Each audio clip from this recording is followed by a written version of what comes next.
വീട്ടമ്മയായ ഒരു യൂത്ത് കോൺഗ്രസ് പ്രവർത്തകയ്ക്ക് രാഹുൽ മാങ്കൂട്ടത്തിൽ അയച്ച മെസഞ്ചർ ചാറ്റുകളിലെ സന്ദേശങ്ങളാണ് ഇപ്പോൾ പുറത്തു വന്നിരിക്കുന്നത്. ഈ ആരോപണങ്ങൾ, രാഹുലിനെതിരായി ആരോപണങ്ങൾ കുറച്ചധിക നാളുകളായി ഇങ്ങനെ പറഞ്ഞു കേൾക്കുന്നുണ്ട്. പക്ഷേ പ്രത്യക്ഷത്തിൽ ആ ആരോപണങ്ങൾ ശരിവെക്കുന്ന തരത്തിൽ ഒരു വിവരം ആദ്യമായി പുറത്തുവരുന്നത് ഇപ്പോഴാണ്. ഈ യുവതിക്ക് രാഹുൽ മാങ്കൂട്ടത്തിൽ തുടർച്ചയായി മെസഞ്ചറിൽ മൊബൈൽ നമ്പർ ചോദിച്ചുകൊണ്ട് അടക്കം മെസ്സേജ് അയക്കുന്നതും അവരതിന് നൽകുന്ന മറുപടിയുമൊക്കെ കൃത്യമായി ഈ സന്ദേശത്തിൽ എടുത്തു പറയുന്നുണ്ട്. അവരുടെ സൗന്ദര്യത്തെ പുകഴ്ത്തിക്കൊണ്ട് രാഹുൽ മാങ്കൂട്ടത്തിൽ അയക്കുന്ന സന്ദേശങ്ങൾ അതിൽ കൃത്യമായി വ്യക്തവുമാണ്. അതായത് ഇത്തരത്തിൽ പല ആളുകൾക്കും ദുരനുഭവം നേരിട്ടിട്ടുണ്ട് എന്ന് ഇന്നലെ ഈ റിനി മാധ്യമങ്ങളോട് വ്യക്തമാക്കിയിരുന്നു. അതിന് പിന്നാലെ ഇന്ന് രാവിലെയും തന്നെ ഇന്നലെ ഫോണിൽ വിളിച്ച് മറ്റ് പലരും, പേര് പുറത്തു പറയാൻ കഴിയാത്ത പലരും ദുരനുഭവം പങ്കുവച്ചു. അവരുടെ ആശങ്ക കൂടി റിനി തന്നെ പറയണമെന്ന ആവശ്യം റിനിയോട് ചില യുവതികൾ, ദുരനുഭവം നേരിട്ട യുവതികൾ പങ്കുവച്ചിരുന്നുവെന്നൊക്കെ രാവിലെ വ്യക്തമാക്കിയിരുന്നു. അതിന് പിന്നാലെയാണ് ഇത്തരത്തിലുള്ള വാട്സാപ്പ് ചാറ്റുകൾ ഈ യൂത്ത് കോൺഗ്രസിന്റെ തന്നെ വനിതാ നേതാക്കൾ ഉൾപ്പെട്ട ഗ്രൂപ്പുകളിലടക്കം വ്യാപകമായി പ്രചരിച്ചുകൊണ്ടിരിക്കുന്നത്. ഇനി കയ്യും കെട്ടി നോക്കി നിൽക്കാനാവില്ല എന്ന യൂത്ത് കോൺഗ്രസിന്റെ സംസ്ഥാന ഭാരവാഹികളായ വനിതാ നേതാക്കളടക്കം ഔദ്യോഗിക വാട്സാപ്പ് ഗ്രൂപ്പിൽ അവരുടെ നിലപാട് വ്യക്തമാക്കി കഴിഞ്ഞു. എത്രയും പെട്ടെന്ന് തന്നെ സംസ്ഥാന കമ്മിറ്റി വിളിച്ചു ചേർക്കണം, ഈ വിഷയത്തിൽ നടപടി കൈക്കൊള്ളണമെന്ന ആവശ്യമാണ് വനിതകളടക്കം പങ്കുവച്ചുകൊണ്ടിരിക്കുന്നത്. അതിനിടയിലാണ് രാഹുൽ മാങ്കൂട്ടത്തിനെ വെട്ടിലാക്കുന്ന ഈ മെസഞ്ചർ ചാറ്റുകൾ ഇപ്പോൾ പുറത്തായിരിക്കുന്നത്. ഇനി അങ്ങോട്ട് ഇത് വെറുമൊരു ആരോപണം മാത്രമാണ്, പേരില്ലാത്ത ആരോപണമാണ്, ആരെക്കുറിച്ചാണ് റിനി പറഞ്ഞതെന്ന് വ്യക്തമല്ല എന്നൊന്നും പറഞ്ഞ് നേതൃത്വത്തിനോ രാഹുൽ മാങ്കൂട്ടത്തിനോ ഒഴിഞ്ഞു മാറാനാവില്ല. കൃത്യമായി ഇതിന് മറുപടി പറയേണ്ടി വരും. അങ്ങനെയാണെങ്കിൽ ഏത് തരത്തിലുള്ള മറുപടിയായിരിക്കും പ്രതിപക്ഷ നേതാവ് വി.ഡി. സതീശൻ അടക്കം സംസ്ഥാനത്തിന്റെ ചുമതലയുള്ള AICC ജനറൽ സെക്രട്ടറി അടക്കം ഈ വിഷയത്തിൽ ഇനി പറയുക എന്നതാണ് അറിയാനുള്ളത്. 6-ലധികം പരാതികൾ ദീപാദാസ് മുൻഷിക്ക് നേരിട്ട് 5 മാസത്തിനിടെ ലഭിച്ചിട്ടും എന്ത് നടപടിയാണ് അവർ അതിന്റെ പേരിൽ എടുത്തത് എന്ന ചോദ്യം കോൺഗ്രസ് നേതാക്കന്മാരുടെ ഭാഗത്തു നിന്ന് തന്നെ ഉയർന്നു തുടങ്ങിയിട്ടുണ്ട്. അങ്ങനെയാണെങ്കിൽ രാഹുലിനെ സംരക്ഷിക്കാൻ കൂട്ടുനിന്ന നേതാക്കൾ ആര് എന്നൊരു വലിയ ചോദ്യത്തിന് കൂടി കോൺഗ്രസ് നേതൃത്വം ഉത്തരം കൊടുക്കേണ്ട ഗതികേടിലേക്ക് നിലവിലെ സാഹചര്യം മാറുകയാണ്. എന്തായാലും രാഹുലിനെയും കോൺഗ്രസിനെയും യൂത്ത് കോൺഗ്രസിനെയും വെട്ടിലാക്കുന്ന തരത്തിലാണ് യൂത്ത് കോൺഗ്രസ് സംസ്ഥാന അധ്യക്ഷൻ രാഹുൽ മാങ്കൂട്ടത്തിൽ യൂത്ത് കോൺഗ്രസിൽ തന്നെ പ്രവർത്തകയായ ഒരു വീട്ടമ്മയ്ക്ക് അയച്ച വാട്സാപ്പ് മെസഞ്ചർ ചാറ്റുകൾ ഇപ്പോൾ പുറത്തു വന്നിരിക്കുന്നത്. ഡാൻ, ഇതോടൊപ്പം മറ്റ് വളരെ ഗൌരവമുള്ള ചില പരാതികൾ കൂടി വായുവിലുണ്ട്. അത് മറ്റൊരു യുവതിയുമായി നടത്തിയ ഫോൺ സംഭാഷണം, അങ്ങനെ പലതും പലയിടത്തായി വരുന്നുണ്ട്. ഒരു പക്ഷേ ഇന്നത്തെ ദിവസം വളരെ നിർണായകമാണ്. റിനി തുറന്നുവിട്ട ഭൂതം, അത് കുറേ ഭൂതങ്ങളായി രാഹുൽ മാങ്കൂട്ടത്തിനെതിരെ വരുന്നു എന്ന സാഹചര്യമാണ് ഇപ്പോൾ നമ്മൾ കണ്ടുകൊണ്ടിരിക്കുന്നത്. അതായത് ഇനി അറിയേണ്ടത് വി.ഡി. സതീശൻ ഈ വിഷയത്തിൽ എന്ത് പ്രതികരിക്കുമെന്നതാണ്. പ്രത്യേകിച്ച് വി.ഡി. സതീശനാണ് പ്രൊട്ടക്ട് ചെയ്യുന്നത് എന്ന ആരോപണം, വളരെ ഗുരുതരമായ ആരോപണം CPM ഉൾപ്പെടെ പല തലത്തിൽ ഉന്നയിക്കുന്നുണ്ടല്ലോ.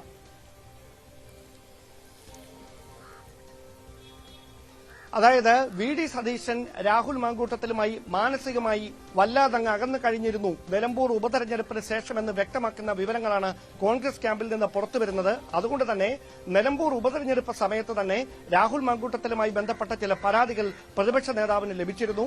ആ പരാതികൾ ലഭിച്ചതിന്റെ അടിസ്ഥാനത്തിൽ പ്രതിപക്ഷ നേതാവ് നേരിട്ട് കാർക്കശ്യത്തോടെ രാഹുൽ മാങ്കൂട്ടത്തിലുമായി സംസാരിച്ചിരുന്നു. ഇതിങ്ങനെ മുമ്പോട്ട് പോകാനാവില്ല എന്ന നിലപാട് മുതിർന്ന നേതാക്കളോടക്കം പ്രതിപക്ഷ നേതാവ് ആവർത്തിച്ചിരുന്നുവെന്ന വിവരങ്ങളാണ് ലഭിക്കുന്നത്.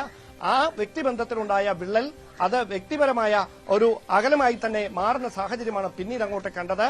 അത് കോൺഗ്രസിലെ മാറിമറിയുന്ന ഗ്രൂപ്പ് സമവാക്യങ്ങളിലേക്ക് വരെ ഒടുവിൽ എത്തിച്ചേർന്നിരിക്കുന്നുവെന്ന അനൌദ്യോഗികമായ വിവരങ്ങളാണ് ഇപ്പോൾ പുറത്തുവരുന്നത്. അതായത് രാഹുൽ മാങ്കൂട്ടം, ഷാഫി പറമ്പിൽ, വി.ഡി. സതീശൻ ത്രയം, അങ്ങനെ ഒരു ത്രയം ഇനി ഉണ്ടാകില്ല. ആ ത്രയത്തിൽ നിലമ്പൂർ ഉപതെരഞ്ഞെടുപ്പോടെ വിള്ളൽ വീണ് കഴിഞ്ഞിരിക്കുന്നുവെന്ന വ്യക്തമായ വിവരങ്ങൾ കൂടി കോൺഗ്രസ് ക്യാമ്പിൽ നിന്ന് തന്നെ പുറത്തുവരികയാണ്. അങ്ങനെയാണെങ്കിൽ ലഭിച്ച പരാതികളിൽ പ്രതിപക്ഷ നേതാവ് അടക്കം എന്ത് തുടർ നടപടികളാണ് സ്വീകരിച്ചത് എന്ന ഒരു ചോദ്യം കൂടി ഉയരുന്നുണ്ട്. യൂത്ത് കോൺഗ്രസിന്റെ ദേശീയ നേതൃത്വത്തിനടക്കം സമാനമായ തരത്തിലുള്ള പരാതികൾ ഏതാനും മാസങ്ങൾക്ക് മുമ്പ് ലഭിച്ചിരുന്നു. പ്രിയങ്ക ഗാന്ധി ഉൾപ്പെടെയുള്ള കോൺഗ്രസിന്റെ ദേശീയ നേതാക്കളുടെ ശ്രദ്ധയിലടക്കം ഈ വിഷയങ്ങൾ പെട്ടിട്ടും മുതിർന്ന ചില നേതാക്കൾ, കേരളത്തിൽ നിന്നുള്ള ചില മുതിർന്ന നേതാക്കളുടെ ഇടപെടൽ കാരണമാണ് കോൺഗ്രസ് ദേശീയ നേതൃത്വത്തിന് പോലും വിഷയത്തിൽ ഇടപെടാൻ കഴിയാത്ത സാഹചര്യം ഉണ്ടാകുന്നത് എന്ന വിവരമാണ് പ്രമുഖരായ ചില നേതാക്കൾ നമ്മളോട് പങ്കുവെക്കുന്നത്. അതായത് ഈ പരാതിയായി ഈ വിവരങ്ങൾ പുറത്തു വരുന്നതിന് മുമ്പ് തന്നെ ഇതുമായി ബന്ധപ്പെട്ട വിഷയം വിഷയത്തിന്റെ ഗൗരവം കോൺഗ്രസിന്റെ ദേശീയ നേതൃത്വം അറിഞ്ഞതാണ്. അവർ സംസ്ഥാനത്തെ മുതിർന്ന നേതാക്കളുമായി ഇക്കാര്യം ചോദിച്ചറിഞ്ഞതാണ്. അപ്പോൾ അവർ പറഞ്ഞത് ഇപ്പോൾ തിടുക്കത്തിൽ ഒരു നടപടിയിലേക്ക് കടക്കുകയോ അധ്യക്ഷ സ്ഥാനത്ത് നിന്ന് രാഹുൽ മാങ്കൂട്ടത്തിനെ മാറ്റുകയോ ചെയ്താൽ രാഹുലുമായി ബന്ധപ്പെട്ട സമീപകാലത്ത് ഉയർന്നുകേട്ട മുഴുവൻ ആരോപണങ്ങളും ശരിയായിരുന്നു എന്ന തരത്തിലുള്ള പ്രചാരണം വരും. അത് തദ്ദേശ തെരഞ്ഞെടുപ്പിനും നിയമസഭാ തെരഞ്ഞെടുപ്പിനും തയ്യാറെടുക്കുന്ന കോൺഗ്രസിന് വലിയ തിരിച്ചടി സമ്മാനിക്കും. അതുകൊണ്ട് അടിയന്തരമായ ഒരു നടപടിയിലേക്ക് കടക്കേണ്ട, പുനഃസംഘടനയ്ക്കൊപ്പം രാഹുലിനെ കൂടി മാറ്റിയാൽ മതി, അങ്ങനെ ഈ പ്രശ്നത്തിന് പരിഹാരം കാണാമെന്നൊരു നിലപാടിലേക്ക് കോൺഗ്രസ് നേതൃത്വത്തിലെ ഒരു വിഭാഗം എത്തുകയായിരുന്നു. പക്ഷേ അതിന് കൊടുക്കേണ്ടി വന്ന വില ഇപ്പോൾ വളരെ വലുതായിരിക്കുന്നു. പാർട്ടി മുഴുവൻ പ്രതിരോധത്തിലാകുന്ന ഒരു സാഹചര്യത്തിലേക്ക് മാറി. പരാതിയുമായി ഗുരുതരമായ ആക്ഷേപങ്ങൾ ഉന്നയിച്ചുകൊണ്ട് യുവതികൾ ഉൾപ്പെടെ രംഗത്ത് വരുന്ന ഒരു പശ്ചാത്തലത്തിൽ കോൺഗ്രസ് നേതൃത്വത്തിന് ഇനി കയ്യും കെട്ടി നോക്കി നിൽക്കാനാവില്ല. അങ്ങനെയാണെങ്കിൽ ഇന്ന് തന്നെ ദേശീയ നേതൃത്വത്തിന്റെ ഭാഗത്തിന്റെ വിഷയത്തിൽ നിർണായകമായ ഒരു ഇടപെടൽ ഉണ്ടായേക്കുമെന്ന വിവരങ്ങളാണ് ഇപ്പോൾ പുറത്തുവരുന്നത്. ഡാൻ, ഏറ്റവും ശ്രദ്ധേയമായ കാര്യം, നേരത്തെ ഒരു പരാതിയും വലിയ വിവാദവും ഒക്കെ ഉണ്ടായപ്പോൾ ഒരു പരാതിക്കാരി ഇല്ലായിരുന്നു. അത് വായുവിൽ നിറഞ്ഞു നിന്ന പരാതികളായിരുന്നു. മറ്റെല്ലായിടത്തു നിന്നും വന്നിട്ടും ഒരു പരാതി ഇല്ല എന്നതായിരുന്നു പ്രധാന പ്രശ്നം. പക്ഷേ ഇപ്പോൾ ഇതാ റിനി ആദ്യം ഉന്നയിച്ചത് മോശമായി സംസാരിച്ചു എന്ന ആരോപണമാണെങ്കിൽ അതിലപ്പുറത്തേക്കുള്ള കാര്യങ്ങളാണ് ഇപ്പോൾ വരുന്നത്. ഇനി അറിയേണ്ടത് യൂത്ത് കോൺഗ്രസ് അധ്യക്ഷ സ്ഥാനത്ത് നിർത്താൻ യൂത്ത് കോൺഗ്രസ് ഗ്രൂപ്പുകളിൽ നടക്കുന്ന ചർച്ചയുടെ പല വിവരങ്ങളും വരുന്നുണ്ട്. യൂത്ത് കോൺഗ്രസിന്റെ വനിതാ നേതാക്കളടക്കം ഒരു പെണ്ണുപിടിയനായ പ്രസിഡന്റ് ഈ സംഘടനയ്ക്ക് ആവശ്യമുണ്ടോ എന്ന് പരസ്യമായ ഗ്രൂപ്പിൽ ചോദിക്കുന്നു. അവിടെ ചർച്ച ഇപ്പോൾ നടക്കുന്നു എന്നാണല്ലോ നമ്മൾ അറിയുന്നത്. അവിടെ നിന്ന് തന്നെ ശക്തമായൊരു പ്രതിഷേധം ഉയരുകയാണെങ്കിൽ ഇനി എത്ര സമയം അങ്ങനെ നോക്കിയാൽ പോരെ?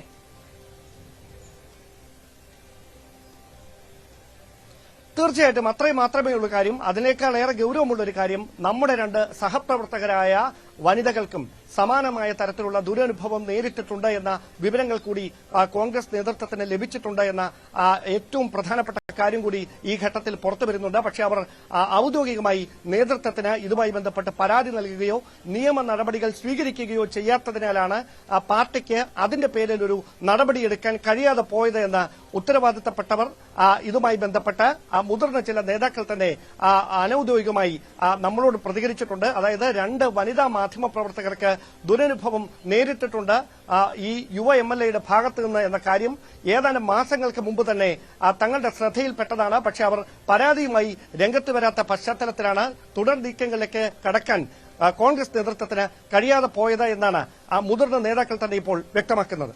ഡാൻ, നമുക്കറിയാം ഇതൊക്കെ പല തലത്തിൽ ചിലപ്പോൾ ഒരു സൗഹൃദ സംഭാഷണമാണോ എന്ന് തെറ്റിദ്ധരിച്ചേക്കാം, അല്ലെങ്കിൽ സൗഹൃദത്തിന്റെ പുറത്ത് പറഞ്ഞതാണ് എന്നൊക്കെ ചില സംഭാഷണങ്ങളെ ചിലപ്പോൾ നമ്മൾ തള്ളിക്കളഞ്ഞേക്കും. പക്ഷേ രാഹുലിന്റെ ഭാഗത്തു നിന്ന് ഇപ്പോൾ പുറത്തു വരുന്ന വിവരങ്ങൾ അനുസരിച്ച് അങ്ങനെയല്ല.